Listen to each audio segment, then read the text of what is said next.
Hi guys, Kyle Davis here, and let me ask you a question. Have you ever considered the idea that fear and anxiety might be slightly different?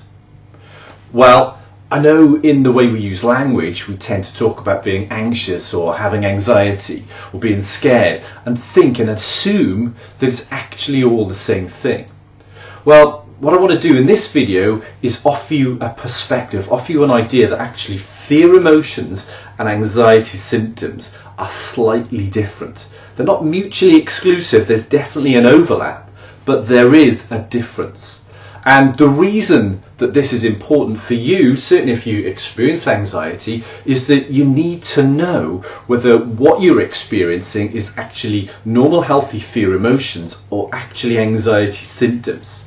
Because when we're looking at the difference, there are different things that cause them, and that's what we want to kind of talk about today.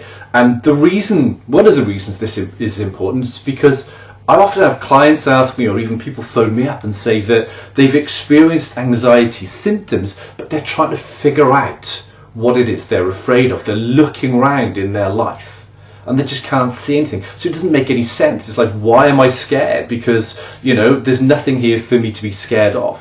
And that's when I say, aha, well, it's probably because what you're experiencing is anxiety symptoms rather than fear emotions. So we've got the whiteboard here, and I'm just very simply what I want to do is give you an opportunity to entertain this idea that fear emotions can be different from anxiety symptoms. So if we look at fear to begin with, fear, I would say for the most part, if we keep it simple, is a pretty healthy emotion. And there's two types of fear. There's what I would call surface level fear, which is emotions that we feel in our body, and then there's a deep level fear. And deep level fear is something that often we don't feel, but it kind of drives our decisions and drives our behavior.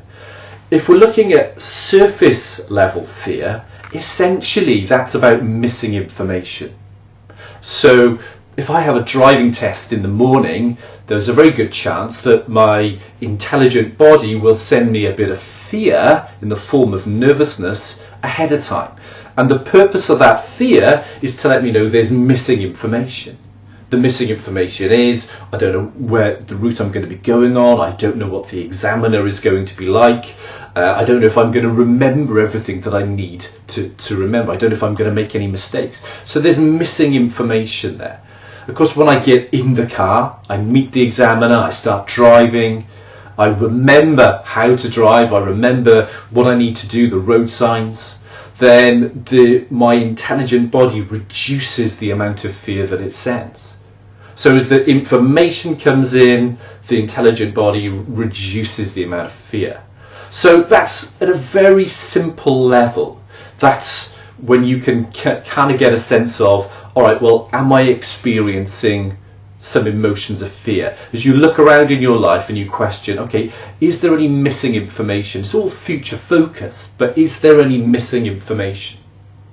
Now, if we look at anxiety symptoms, I would suggest there are a number of causes to why your intelligent body would send you anxiety symptoms. And I've written three things here: stress bucket, mask, freedom.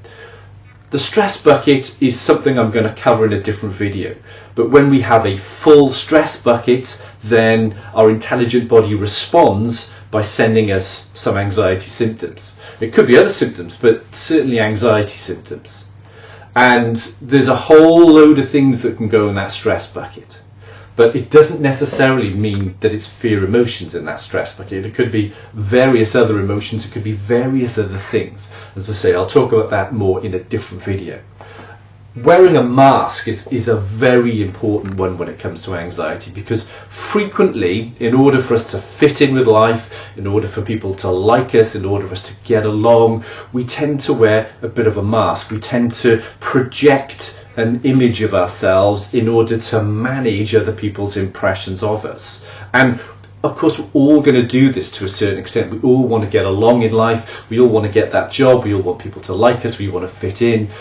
And as a result of that, we tend to project this image. We tend to want to be perceived in a certain way. And the problem arises when there's the real version of us and there's the version that we're presenting to the world, or when there's a big gap there, then our intelligent body will respond by sending us anxiety symptoms. And those symptoms are a tap on the shoulder to remind us that actually you're not being true to yourself, you're not being who you are. And whilst you don't have to reveal all to everybody all of the time, it is important that there is a strand of truth. There's a strand of me that connects all of my behaviour.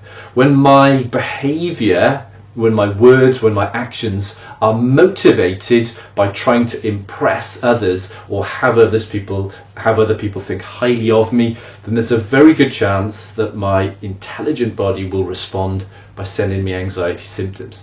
So that again has nothing to do with fear emotions. There's no missing information as such. It's about the fact that I need to be liked. And the final one here is freedom. Whenever we are constricted or restricted in any way, then our intelligent body can respond by sending us anxiety symptoms, because the idea is that we're free. We need to be free. We need to experience and express ourselves. When we don't, when we put ourselves in a box, which to a certain extent wearing a mask is as well, when we contain ourselves and we prevent ourselves from being who we are, then again we get a tap on the shoulder to let us know that you're stuck in that box. You need to allow yourself to be free. So if you're managing your life in any way, and this can often happen ironically when you have anxiety symptoms, as you begin to look out at life, at how to manage, you ultimately are restricting yourself by avoiding people, situations and various things. You're restricting yourself, and as soon as you begin to restrict and remove your own personal freedom, then your intelligent body responds with symptoms. Now, there is an overlap. As I said, they're not mutually exclusive. There is an overlap. And that overlap comes in the form of, if I go back to my driving test example, if I absolutely have to pass, if I'm putting pressure on myself, if I'm concerned about what my friends will think, whether I pass or not, so I'm kind of almost wearing a mask there because I'm motivated by what others think, plus I'm putting some pressure on myself. So that's where nervousness can somehow morph into anxiety symptoms. So there is that area of overlap. But at a simple level, if you're trying to figure out, well, am I experiencing fear emotions or anxiety symptoms? The first question is there any missing information there? Is there something that I can just get that information and then figure out what to do? Even if you can't get the information, knowing that, well, what I'm experiencing is normal, healthy fear emotions, that gives you a sense of, okay, well, I know where I am here.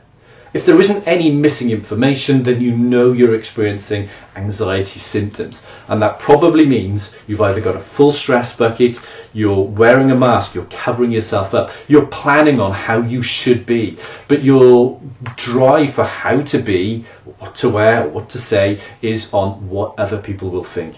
Or finally, you're restricting your own freedom. And this can be because of symptoms, or it can be because of anything really. So I hope that's useful. That gives an idea of, just from my perspective, the difference between anxiety and fear.